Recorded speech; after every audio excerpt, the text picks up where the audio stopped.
Time check, 1 minuto, makalipas po ika-5 ng umaga. Salamat po sa Diyos sa mabuting pagkakataong kaloob po sa atin. Good morning Kuya at magandang umaga Luzon, Visayas at Mindanao. Ngayon po ay araw ng Huwebes, ika-22 sa buwan ng Pebrero taong 2024.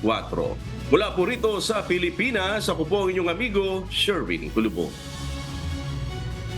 Kumusta na kayo, amigo at Marie? It's a beautiful day ngayon dito sa lugar namin, pero time check muna tayo. Sa buong Pacific Coastline ng Amerika ay 1:02 p.m. na. Mula naman dito sa Los Angeles, California, USA, ako si Sunny Cos. Oo nga, Sunny, hindi na maulan dyan sa inyo. Dito naman sa buong Central USA, alas 3:02 na ng hapon. At mula naman dito sa Round Rock, Texas, USA, ako, si Marie Peñaranda, maghahatid sa inyo ng mga balita mula sa iba't ibang panig ng mundo. Narito ang malalaki at makabuluhang balita ngayong araw. Hataw Balita ngayon. Itinanggi kahapon, February 21, ni National Security Advisor Eduardo Año ang akusasyon ng China na Pilipinas ang nagpapagulo sa South China Sea sa pamamagitan ng pagsasagawa ng isang joint air patrol kasama ang Estados Unidos. Binigyang diin ni Año na ang naturang aktibidad ng Pilipinas at Estados Unidos ay isang legal at pangkaraniwang pagkilos na isinasagawa sa loob ng teritoryo ng Pilipinas. Dagdag pa nito, kinokondina ng Pilipinas ang anumang pahayag mula sa ibang bansa na naglalayong sumira sa legal at lehitimong mga aktibidad. Hataw Balita ngayon. Nagtakda na ng bagong petsa kung kailan magko-convene bilang Committee of the Whole ang House of Representatives kung saan maaaring makabahagi sa talakayan ng lahat ng miyembro ng Kamara. Kasunod ito ng naudlot na nakataktang pagtalakay ng Kamara ukol sa economic tsa-tsa. Plano naman ng mababang kapulungan ng Kongreso na umpisahan sa February 26 ang deliberasyon sa resolution of both Houses number 7 o RBH 7 na layong amyendahan ang ilang economic provisions ng saligang batas. Oras na maipasa ang RBH 7 sa second, third at final reading, ipadadala ng Kamara ang output nito sa Senado. Kasalukuyang dinidinig sa isang subcommittee ng Senado ang resolusyon of both Houses number 6 na layon ding amyendahan ang economic provisions ng 1987 Constitution. Hataw Balita ngayon. Itinanggi ng Federal Bureau of Investigation o FBI ang balitang may $2 milyong na bounty para maaresto ang leader ng Kingdom of Jesus Christ Group na si Apollo Kibuloy at ang kanyang 2 kasamahan na kasalukuyang hinahanap sa US dahil sa iba't ibang mga kaso. Ayon naman sa ahensya, hindi umano sila aware sa anumang patong sa ulo ni Kibuloy at ng kanyang 2 kasamahan na sina Teresita Dandan at Helen Panilag. Si Kibuloy na nasa Pilipinas ay nahaharap sa 43 cases ng iba't ibang mga aligasyon sa US at paulit-ulit na humihiling ang kanyang mga abogado ng mga extension upang pag-aralan ang mga kaso na isinampa ng Department of Justice ng US laban sa kontrobersyal na leader ng relihiyon. Hataw Balita ngayon.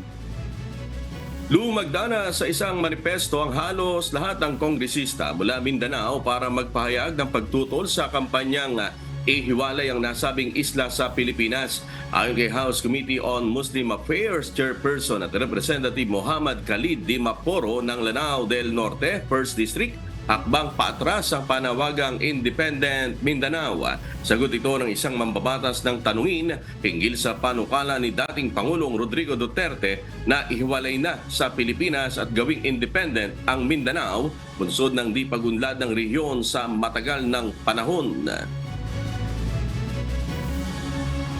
And we in the 19th Congress, specifically the Mindanaoan legislators, have organized ourselves to sign a manifesto.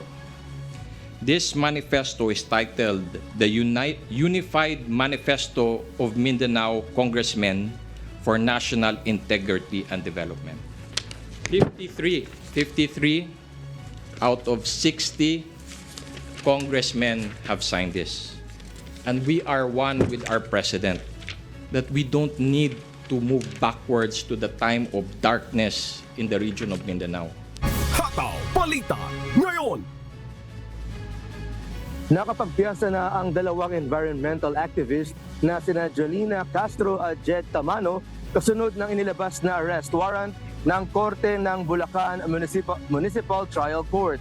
Kaugnay ito ng kasong grave oral defamation na kinakaharap ng dalawang aktivista na inihain ng military officers. Kapwa nagbayad ng tiga 18,000 pesos na piyansa ang dalawa para sa pansamantalang kalayaan. Samantala, nakatakda naman ang arraignment at pre-trial ng kaso nila Castro at Tamano sa March 15. Hataw Balita ngayon. Pag-aaralan umano ng Philippine Health Insurance Corporation o PhilHealth ang panukalang pansamantalang suspindihin ang pagbabayad ng kontribusyon ng mga minimum wage earner. Nakahanda umano ang PhilHealth na dumalo sa mga hearing na ipatatawag o ipapatawag hinggil dito. Kaisaan nila ang government health insurer sa layuning mapabuti ang lagay ng mga Pilipino kabilang na ang mga minimum wage earner. Sa isang resolusyon na inihain ni Marikina City 2nd District Representative Stella Kimbao, inimok nito ang PhilHealth na ipatupad ang suspensyon ng kontribusyon ng mga minimum wage earner. Sa pamamagitan umano nito, madaragdagan ng kahit 400 piso ang sasahurin, partikular na sa National Capital Region na non-agricultural workers. Hataw Balita ngayon. Wagi ang Pinoy world-class pole vaulter na si EJ Obiena sa katatapos na 2024 World Athletics Indoor Tour Bronze na ginanap sa Memorial Joseph Gasparak o si Czech, Croatia, Kamakalawa. Nasungkit ni Obiena sa naturang kompetisyon ang kanyang unang gintong medalya ngayong taon. Kinailangan lamang ni Obiena ng isang try para i-clear ang 5.83 meters na bumagsak sa dating record na 5.72 meters ni Emanuel Karalis ng Greece at Piotr Lisek ng Poland noong nakaraang taon. Sa si Obiena sa mga atletang Pinoy na nag-qualify sa Paris 2024 Summer Olympics sa July. Hataw Balita ngayon. Nagbabala na ang World Health Organization ukol sa posibleng pagkalat ng measles sa lagpas kalahati ng mga bansa sa mundo ngayong taon. Itinuturong dahilan ng increased outbreaks ang missed vaccination bunsod ng pandemya. Maaaring maiwasan ang pagkakasakit sa pamamagitan ng 2 doses ng anti-measles vaccination at ayon sa WHO, mahigit 50 million deaths na ang naiwasan mula noong taong 2000 dahil dito. We can see from data that's produced with WHO data by the CDC, the US CDC, that more than half of all the countries in the world are going to be at high or very high risk of outbreaks by the end of this year. Hataw Balita ngayon. Nanindigan naman si Russian President Vladimir Putin na hindi magkakaroon kailanman ng nuclear weapons ang bansang Russia sa space. Inilabas nito ang naturang deklarasyon matapos banggitin ni White House spokesperson John Kirby ang pagkabahala ng Estados Unidos ukol sa sinasabing anti-satellite weapon na may nuclear warhead na dinidevelop umano ng Russia. Ayon sa mga eksperto, maaaring maging susunod na larangan ng digmaan ang kalawakan. Bagaman tila galing ito sa mga kwento sa siyensya, ang lumalaking dependence sa teknolohiya ng buong mundo ay tila sumusuporta sa nasabing paniniwala. Hataw Balita ngayon. Good morning, Sunny at Ate Maria. Sunny, kahapon medyo binabaha pa yung likuran mo pero ngayon nandiyan ka sa tuyong lugar at maayos-ayos ang lugar. Wala na mga pagulan. Yes, amigo Sherwin, it's a beautiful day dito sa Los Angeles ngayong araw na ito. Gumising kami ng sikat ang araw. Although medyo cloudy pa rin pero wala nang forecast, amigo, ng pag-ulan ngayong araw na ito hanggang weekend. Ang next forecast ng storm dito sa Southern California ay sa darating na Lunes at Tuesday. Pero hindi na kagaya ng nakaraan na medyo malakas-lakas at mahaba-haba yung pagulan dito, amigo. Diyan kila Marie, hindi ko sigurado kung ano na bang forecast yan. Minsan, amigo, sa Texas kasi paiba-iba ang panahon dyan sa lugar nila. Oo, Sunny, at nakikita nyo kanina, medyo nag-aayos ako kasi eto na naman ang mahanging Texas. Talagang paglabas ko kanina, sabi ko, mahangin. Kaya maaraw man ngayon dito, hindi kalamigan, very comfortable, pero napakalaksang hangin, amigo at Sunny, ano? At nag-aalala tayo dito sa ating mga gadgets at baka kung anong mangyari. Pero tuloy pa rin ang ating pagbabalita, mga kasama. Yan. Ayan. Ano bang masasabi nyo dito sa akusasyon ng China na Pilipinas daw ang nagpapagulo sa South China Sea? Sunny? Amigo Maria. Sana nakikita natin kung itong ating paggawa ng mga aktibidad dyan sa South China Sea o yung tinatawag ng bansa natin na West Philippine Sea within our economic location o area ng Pilipinas, siguro karapatan ng Pilipinas na gawin ang anumang pwedeng gawin na legal sa lugar natin, amigo. Pero alam mo, amigo Marie, dito man sa aming lugar sa Los Angeles, amigo, hindi lang ng mga community ng mga Pilipino ang usap-usapan itong mga nangiging bangayan dyan sa territory sa South China Sea. Maging yung mga ibang Southeast Asian countries sa mga komunidad dito ng LA kasi, amigo, marami-raming mga iba't ibang mga lugar o iba't ibang mga communities ng mga Southeast Asian countries. Usap-usapan din yan dito, amigo, yung mga nangyayaring mga bangayan ng China, ng Pilipinas at iba pang mga bansang may claim dyan sa South China Sea. Kaya parang hindi na iba sa mga tao dito na posibleng nagkakaroon ng tensyon dyan sa South China Sea, amigo and Marie.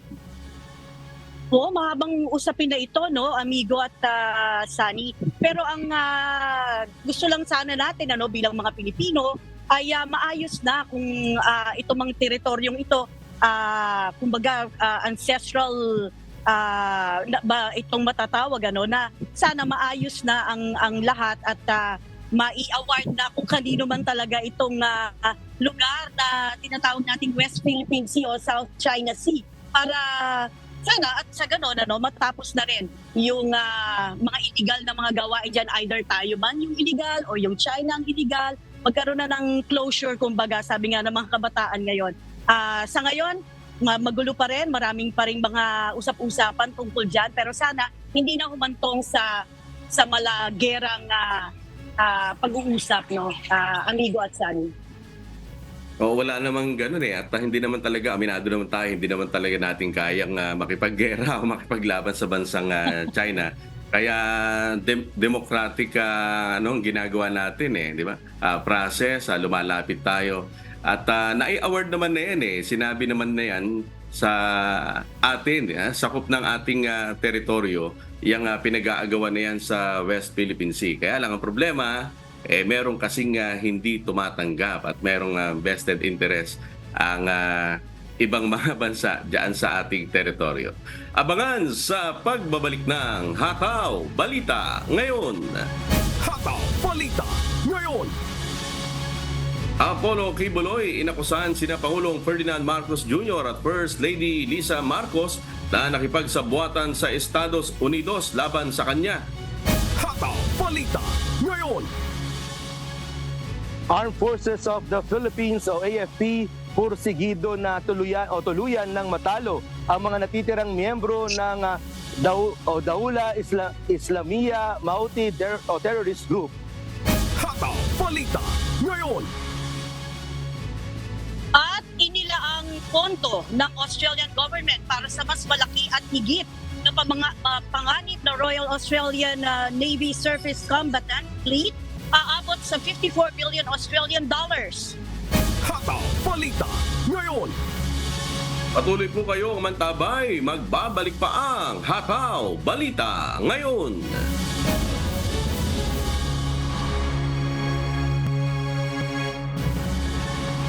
17 minuto makalipas po ay 5 ng umaga at sa pagpapatuloy ng Hataw Balita Ngayon.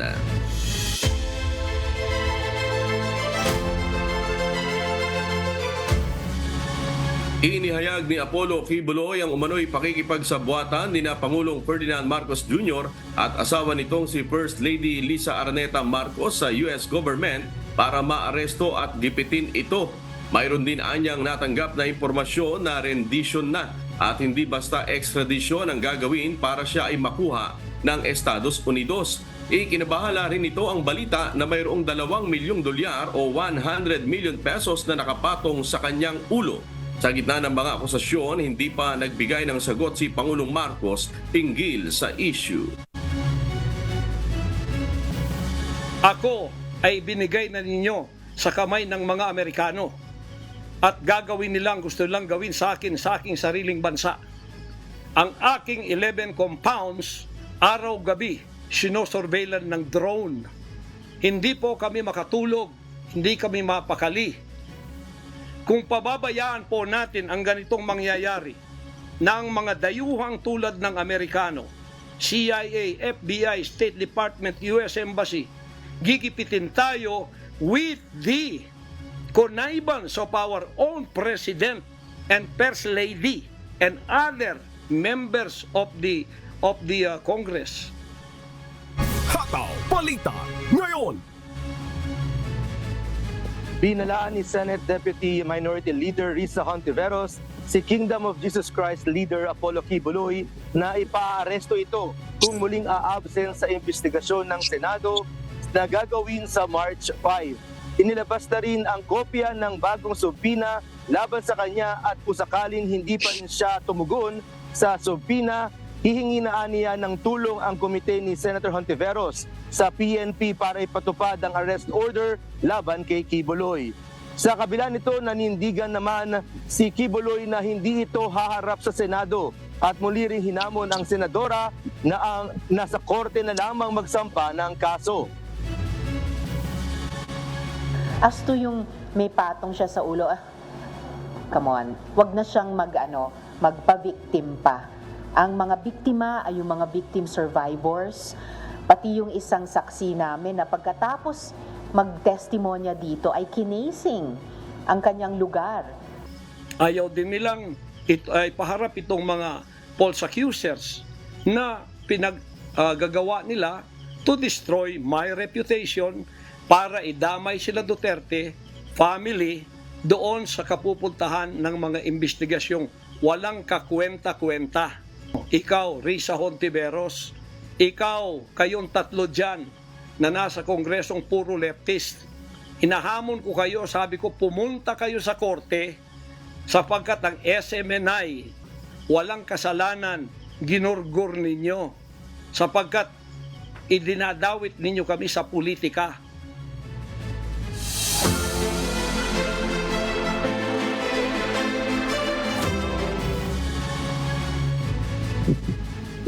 Porsigido ang Armed Forces of the Philippines o AFP na tuluyan ng patalo ang natitirang miyembro ng Dawla Islamiyah Mauti. Mas paiigtingin din ng santatahang lakas ng Pilipinas ang operasyon ng militar laban sa teroristang grupo. Si Weng Fernandez, humahataw! Hataw Balita ngayon. Ipinahayag ng Armed Forces of the Philippines Chief of Staff General Romeo Browner Jr. na paiigtingin ng militar ang operasyon laban sa teroristang grupong Dawla Islamiyah Mauti. Kasunod ito ng pagkasawi ng 6 na sundalo at pagkasugat ng 4 na iba pa sa isang engkwentro sa Lanao del Norte noong Linggo, February 18. Ayon kay General Browner, determinado ang AFP na matuldukan na at tuluyan ng matalo ang mga natitirang miyembro ng Dawla Islamiyah Mauti Group sa lalong madaling panahon.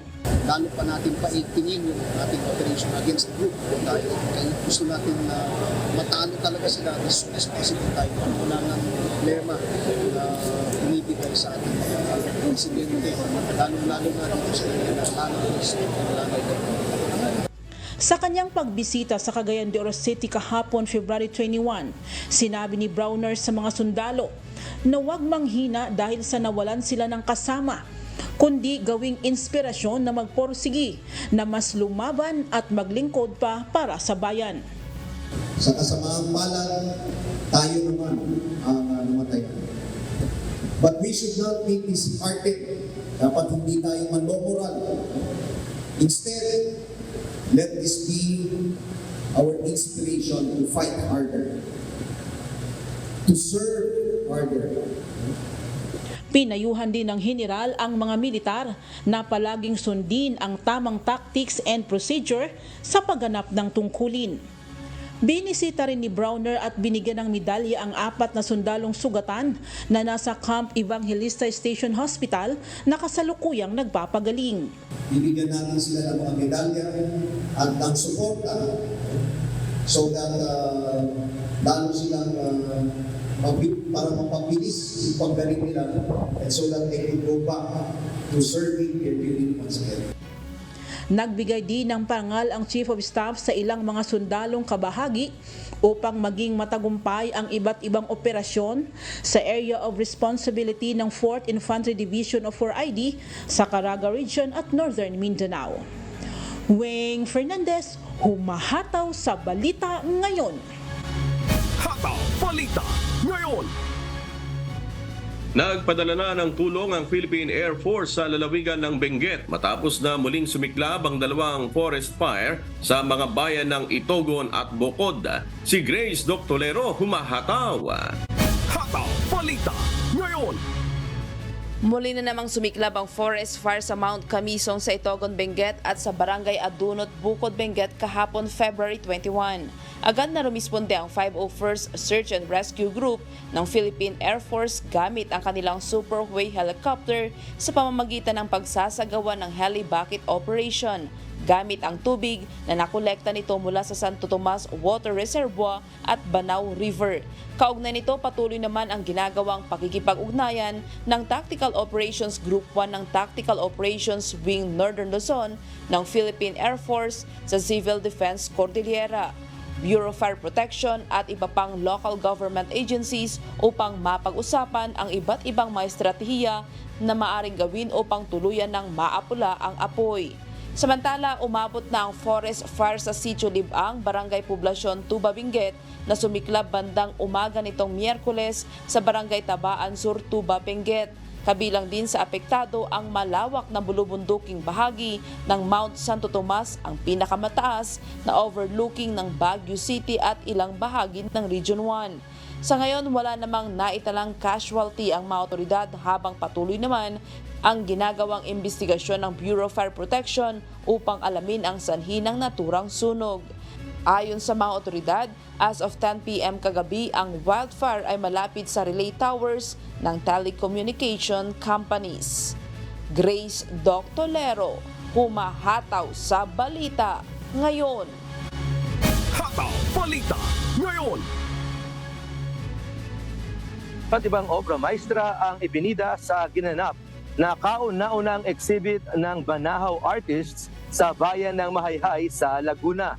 Si Marcus Doria, humahataw. Hataw Balita Ngayon. Naggagandahang mga obra maestra ang itinampok sa isinasagawang pagbubukas ng kauna-unahang exhibit ng Banahaw Artists Association sa Mahayhay, Laguna nitong weekend. Layo ng naturang aktibidad na mahikayat ang mga mamamayan at mga turistang bibisita sa kanilang bayan na paunlarin at hubugin pa ang kanilang mga talento sa larangan ng pagpipinta at sining. So meron po tayong exhibit ngayon na tinatawag nating Banahaw, Sining at Kultura. 2 linggo po itong exhibit na to hanggang sa 29 ng February. Sana po pumunta, hindi lang kabataan lahat, pumunta dito para po makita nila na palikhain pala tayo ang Mahayhay. Kaya pala natin magagaling ang gawa ng mga Mahayhayenyo. Yun po ang gusto namin ipakita at sana maingganyo sila at maglikha pa rin sila ng maraming artworks. Ibinida ni Ron Natividad na isa sa mga Banahaw artists ang kanyang mga obra maestra na naglalarawan ng magagandang tanawin sa kanilang bayan. Ang mga inspirasyon ko po dito sa aking paggagawa ay mga realistic visual arts po. Kung ano yung pinagmamalaki po ng mga taga-Mahayhay na tanawin, yun po yung aking mga ginawa. Suportado ng lokal na pamahalaan ang nasabing exhibit para sa mga local artist nito at magpapatuloy nila ang ganitong proyekto sa kanilang bayan upang makahikayat ng mga turistang darayo sa kanilang lugar. Mananatiling bukas ang exhibit hanggang February 29 para sa lahat ng interesadong masaksihan at tangkilikin ang mga artwork ng Banahaw artist. Marcus Doria, humahataw sa balita ngayon.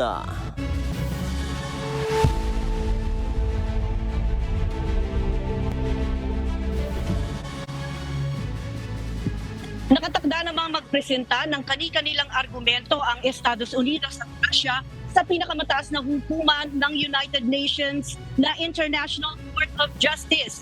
Kaugnay ito ng paglilitis sa pananatili ng Israel sa teritoryo ng Palestine. Ito ang humahataw na balita ni Justin Masakayan. Hataw Balita ngayon. Inatasan noong 2022 ng United Nations General Assembly ang International Court of Justice, ICJ, o mas kilala sa tawag na World Court, na magbigay ng non-binding opinion ukol sa legal consequences ng pananatili ng Israel sa Palestine. Sinabi ng Israel na ang pakikialam ng korte ay maaaring makasama sa pagkakaroon ng negotiated settlement. Hindi naman dadalo ang Israel sa paglilitis. Una nang tumutol ang Washington sa opinyon ng korte. Inaasahang ipagtatanggol nito ang Israel at sasabihing di maaaring malitis batay sa mga batas na nakapaloob sa pananatili ng Israel sa Palestine. Mahigit sa 50 bansa ang magpepresenta ng kani-kanilang argumento hanggang February 26. Nakatakda ring magsalita ang Egypt at France sa kaparehong araw. Una nang hiningi ng mga representative ng Palestine sa korte na sabihing iligal ang pananatili ng Israel. Mahalaga rin umano sa kanila ang sasabihin ng korte para sa two-state solution o ang paghati ng lugar sa pamumuno ng dalawang bansa. 10 bansa, kabilang ang South Africa, ang nauna nang magpresenta ng kanilang argumento at sinabing iligal ang pananatili ng Israel sa mga nasakop na lugar. Binubuo ang ICJ ng 15-judge at naglalayong i-review ang pananatili ng Israel, kabilang na ang gumawa ng mga hakbang para sa demographic composition, character at status ng Jerusalem.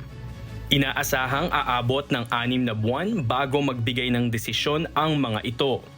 Justin Masakayan, humahataw sa balita ngayon.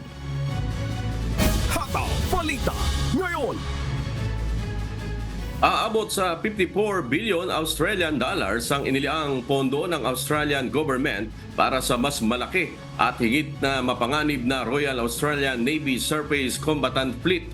Tugon ito ng pamahalaan sa resulta ng pagsusuri sa kalagayan ng Australian warships batay sa isinagawang Defense Strategic Review o DSR ng gobyerno.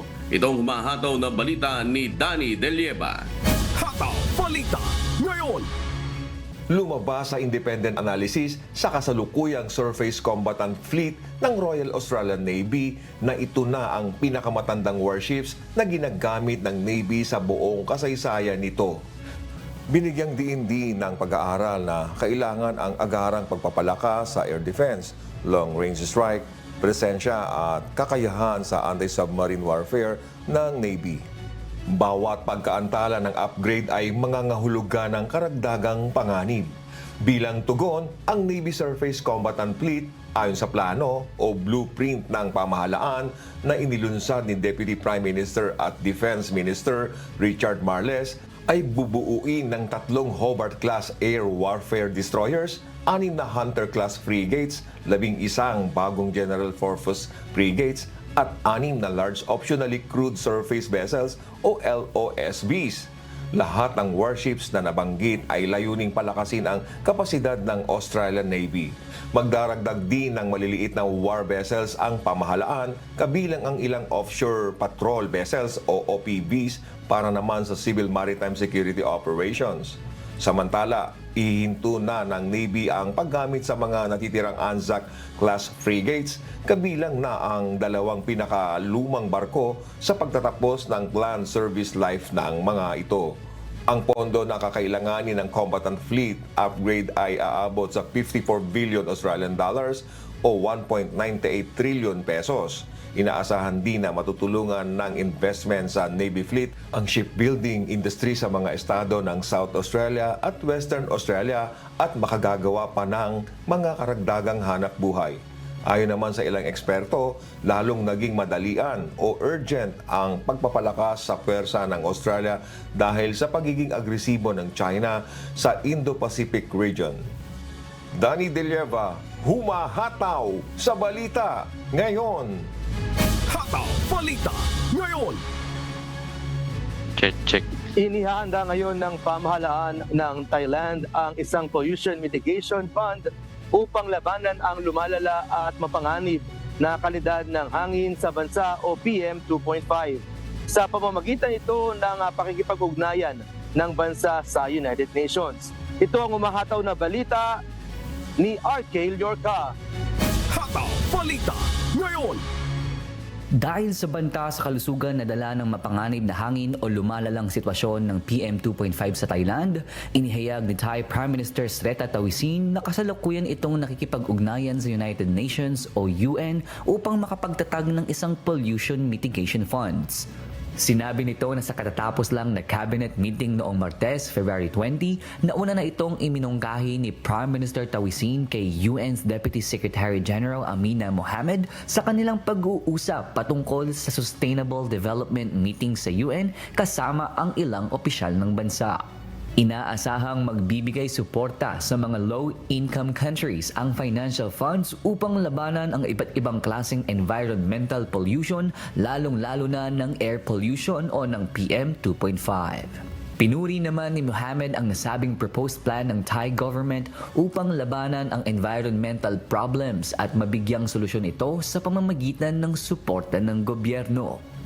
Kamakailan, may 27 na probinsya sa Thailand ang umabot sa orange level pollution o lumagpas sa safe threshold na 37.5 micrograms per cubic meter ngayong linggo, dulot ng maraming agricultural activities gaya ng preparasyon ng lupa upang maging taniman. Ang PM 2.5 ay isang uri ng fine dust particles na madaling makapasok sa baga at ang paghinga ng may hanging may gantong klase ng dumi ay maaaring magdulot ng lung cancer, heart diseases at stroke. Kaya naman pinapaalalahanan ang publiko na palaging i-check ang air quality at kung kinakailangan ay magsuot ng face mask lalo na kung babiyahe sa syudad. RK Llorca, humahataw sa balita ngayon.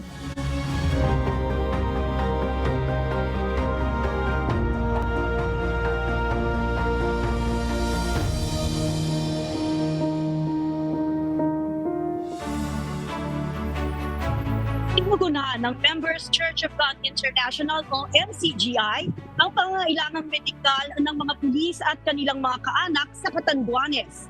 Nilagdaan din ang isang kasunduan sa pagitan ng MCGI, UNTV at Catanduanes Police Provincial Office upang paigtingin ang partnership sa pagsasagawa ng mga outreach program sa lalawigan lalo na sa mga lugar na matataas ang aktibidad ng insurgency. Si Ryan Salatandol, humahataw! Mahirap para kay Police Staff Sergeant Ivy Liadel Toplano na makitang nahihirapan ang kanyang ina matapos nitong ma-stroke. Kasabay pa ang pagiging solo parent nito sa kanyang dalawang anak habang ginagampanan ng pagiging alagad ng batas. Ang sistema ko araw-araw, pagpasok ko, yung nanay ko po is iniiwan ko muna sa bahay. Bago ako pumasok, either nakapag-almusal na siya or hindi pa kasi nga po wala kaming katulong. So bali sa hirap ng buhay, hindi ko kayang kumuha pa ng extra katulong. Kasi nag-aaral din yung anak ko, high school na din. Kaya sa ginawang medical mission ng Members Church of God International o MCGI sa Catanduanes Police Provincial Office, hindi pinalagpas ni Ivy ang pagkakataon na mag-avail ng wheelchair para sa kanyang nanay. Para sa akin po, yung serbisyo pong ito is napakalaking tulong po, hindi lang po sa akin, sa magulang ko, at sa lahat po ng personnel at dependents. So bali po, yung pasasalamat sa Diyos is ano po talaga, hindi ko ma-explain po talaga.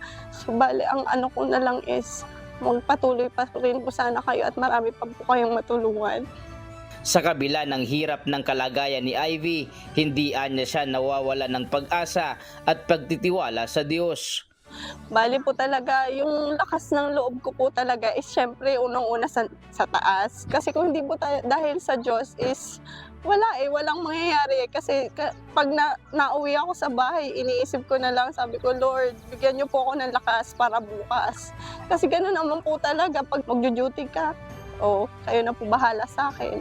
Kayo po munang bahala sa mga anak ko, sa magulang ko habang nasa trabaho ako. Siya po talaga, unang at the best na guidance or tumutulong po sa akin. Walang iba po. Kabilang din sa serbisyong ipinagkaloob ang medical consultation, dental extraction, optical consultation, legal consultation, acupuncture therapy at physical therapy. Samantala, agad namang tinugunan ng MCGI ang hiling na solar street lamps ng Catanduanes Police Provincial Office. Ikinagalak naman ng PNP Catanduanes ang agarang pagtugon ng MCGI na malagyan ng ilaw ang dating madilim na paligid ng kanilang kampo. Sinabi ko nga po na salamat po sa Diyos, unang-una sa lahat. Dumating po ang MCGI UNTV sa pamumuno po ni Brother Sir Daniel Razon. At kami po ay napaunlakan, mga kapulisan, sa bagay na ito. Hindi lang po outreach program, hindi lang po pagbibigay ng liwanag sa pamamagitan po ng solar lights na hindi na po kami magbabayad ng kuryente, ang PNP hindi magbabayad ng kuryente. So ang laki pong bagay na nandyan po kayo. Isang kasunduan din ang nilagdaan sa pagitan ng MCGI, UNTV at Catanduanes Police Provincial Office upang paigtingin ang partnership sa pagsasagawa ng mga outreach program sa lalawigan, lalo na sa mga lugar na matataas ang aktibidad ng insurgency. Ayon naman kay Police Colonel Ryan Ador, ang Provincial Director ng Catanduanes Police Provincial Office, hindi niya ay nakala ang magiging tugon ng MCGI sa kanilang kahilingan. Akala ko isang simpleng MOU lang yung gagawin namin. Hindi pala abot sa kaya overwhelmed talaga yung nangyari. Kasi dito pala dumating po na bigyan po kami ng solar lights na napakadilim sa kampo. Upon assumption ko kasi dito talagang yun ang una ko sana na unang project.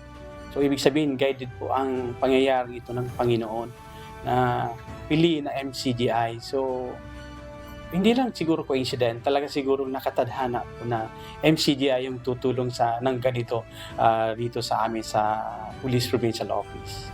Ryan Salatandol, humahataw sa balita ngayon.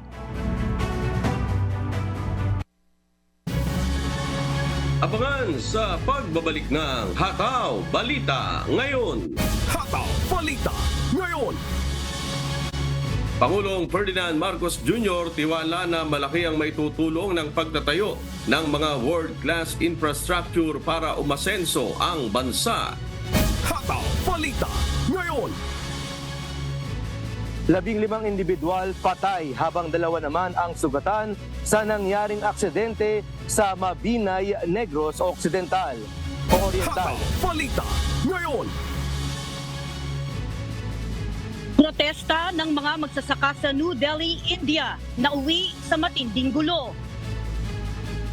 Hataw Balita Ngayon. Huwag po kayong bibitiw, patuloy po kayong umantabay. Magbabalik pa ang Hataw Balita Ngayon.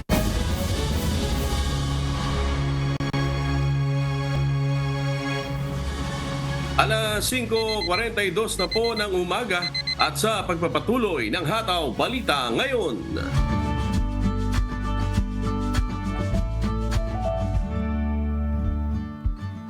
Alamin ang magiging lagay ng panahon sa iba't ibang bahagi ng bansa ngayong araw ng Huwebes. Panoorin po natin ang update mula sa Philippine Weather Bureau Pag-asa. magiging mainit pa rin po sa malaking bahagi ng bansa. Dulot pa rin yan ng easterlies o yung hangin galing sa silangan, particularly the Pacific Ocean. At ito pa rin po magdadala ng mainit na panahon at mga pag-ulan dito po sa bahagi ng Mindanao. Samantala, base sa ating latest satellite animation, kung mapapansin po nila, meron tayong cloud clusters dun po sa may gitnang Pacific Ocean, pero hindi naman yan inaasahang lalapit sa ating kalupaan at hindi rin magiging bagyo sa mga susunod na araw. Sa ngayon po, dahil wala naman tayong amihan, ay moderate to rough seas naman po tayo dito sa may extreme northern Luzon, habang katamtaman ng mga pag-alon hanggang 2.5 metro dun sa mga lugar facing the Pacific Ocean. Banayad ng katamtaman naman po sa natitirang baybayin ng ating bansa, but please take note, lalakas muli ang ating northeast monsoon sa mga susunod na araw hanggang early next week, kaya magiging maalon muli dito sa malaking bahagi ng Northern Luzon at silangang baybayin po ng ating bansa. Sunrise po natin ay 6:70 na umaga at sunset ay 6:02 ng gabi. At napanood po natin ang update mula kay Pag-asa Weather Specialist Benison Estareja. Tandaan, sa bawat araw na ating nasisilayan, tayo magpasalamat sa Diyos na may lalang.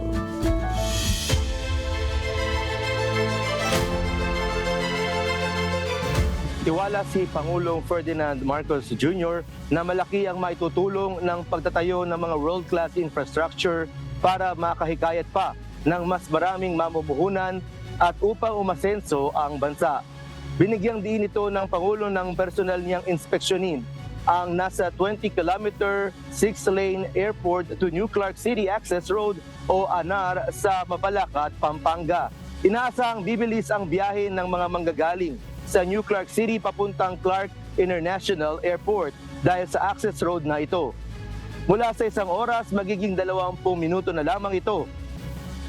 As of February 14, 95.21% ng tapos ang access road at ang natitira pang mga ayusin ay makukumpleto sa darating na Hunyo.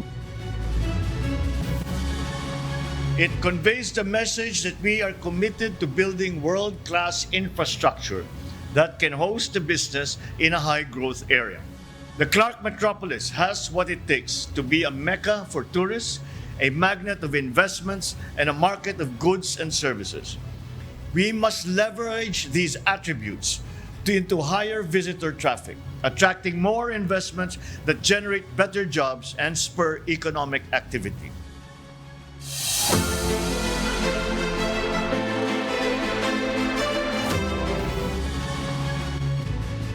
Patay ang 15 pasahero habang sugatan naman ang 2 iba pang matapos mahulog ang sinasakyan nilang Mitsubishi cargo truck sa bangin ng Sitio Tubod, Barangay Bulwang, Mabinay, Negros Oriental, 1:45 ng hapon itong Miyerkules, February 21. Kasama sa mga nasawi ang may-ari ng truck at anak nito. Ayon sa Negros Oriental Police, galing sa bayan ng Libertad ang mga biktima at papunta sa Bayawan City upang bumili ng mga baboy. Pero pagdating, nawalan umano ng preno ang kanilang sasakyan, kaya lumihis ito sa kalsada at nahulog sa bangin. Nagpapagaling naman sa ospital ang 2 sugatan kasama ang driver at nahaharap naman sa kasong reckless imprudence resulting in multiple homicide. So, dumaan sila sa Mabinay na road. Upon reaching dun sa incident, ang sabi ni driver is nawalan siya ng preno, ma'am. So, nawalan siya ng preno, kaya yun ma'am, nahulog sila dun sa may bangin.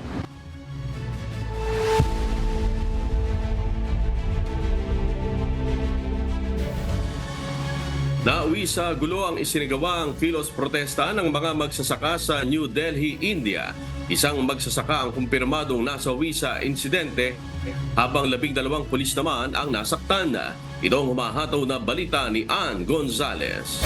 Hataw Balita ngayon!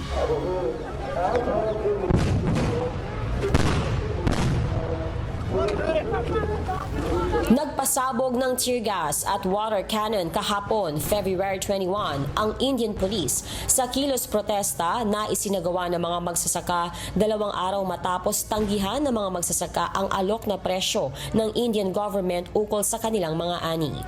Nasa 106 na po ang nasaktan dulot ng gulo sa kilos protesta at isang magsasaka ang kumpirmadong binawian ng buhay. May mga pulis ding nasaktan dahil sa insidente. Panawagan ng mga magsasaka ang Guaranteed Minimum Price legislation na siyang magagarantiya ng presyo ng kanilang pananim at magbibigay ng sapat na kita. Ngunit sinalubong ang mga demonstrador ng tear gas sa isang protest site at water cannon naman sa pangalawang lugar. Naglagay ng barikada sa entry points papasok ng New Delhi at pinaigting din ang seguridad na siya namang nagpabagal sa daloy ng trapiko sa Kapitolyo ng bansa.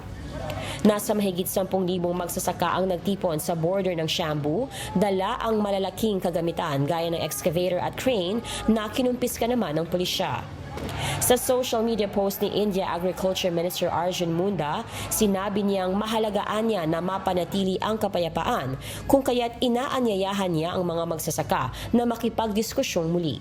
Layon din ng mga magsasaka na madagdagan pa ang uri ng ani na sakop ng minimum guaranteed price bukod sa una ng alok ng pamahalaan na guaranteed minimum price sa bulak, red lentils, black mat pea, pigeon peas at mais.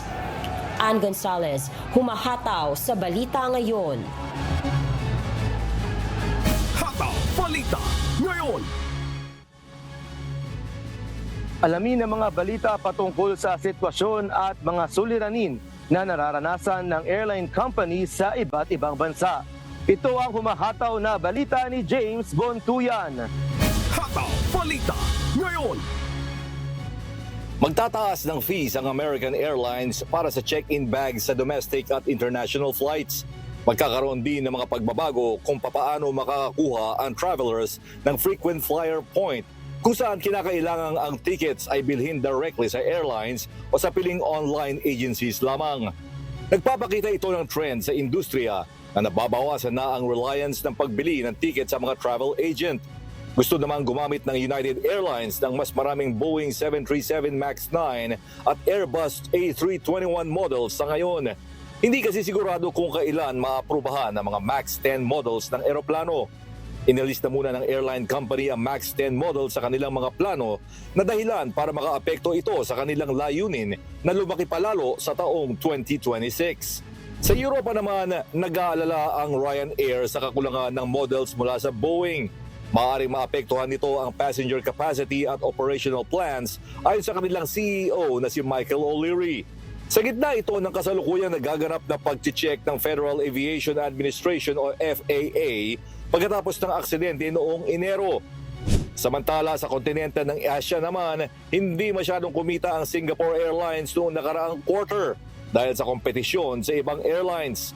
Nag-aalala ang naturang airline sa mga problema sa ekonomiya, politika at supply chain na maaari maapektuhan ang kanilang negosyo sa hinaharap.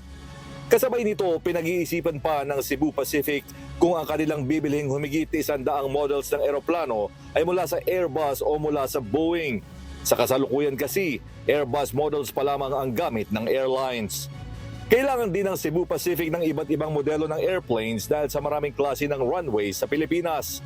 Sa kabila ng naganap na problema sa makina sa Pratt & Whitney, isang aerospace company, maaayos sa mga problemang ito bago nila makuha mga bagong modelo ng eroplano sa taong 2027 ayon sa Cebu Pacific.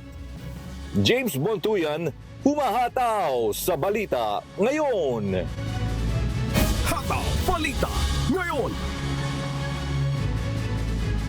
Patuloy po namin kayong inaanyayahan sa muling pagbubukas ng mass indoctrination ng MCGI. Sa darating na February 26, 2024 na po ito, kung lolobin, 7 p.m. Philippine Time sa official MCGI social media accounts, kabilang ang MCGI channel, ang official YouTube channel ng members, Church of God International. Patuloy rin po namin kayong inaanyayahan na makiisa sa Global Prayer for Humanity tuwing Lunes hanggang Biyernes alas 9:30 ng gabi. Ito po ay nakastream ng live sa lahat ng MCGI social media accounts. Ang Global Prayer for Humanity ay bukas po sa lahat, anuman ang inyong relihiyon o lahi. At sa aming ibabahaging mga salita ng Diyos na ating sandigan mula sa Kawikaan, Kapitulo 10, Talatang 4. siya'y nagiging dukha na gumagawa ng kamay na walang kasipagan. Ngunit yumayaman ang kamay ng masipag.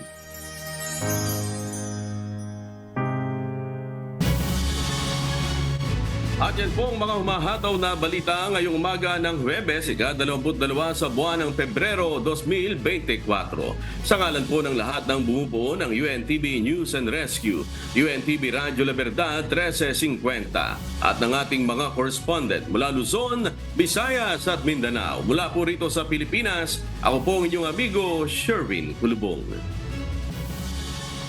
At yan po ang mga humahataw na balita sa iba't ibang panig ng mundo ngayong Thursday morning, February 22, 2024. Mula rito sa Los Angeles, ako si Sanicos.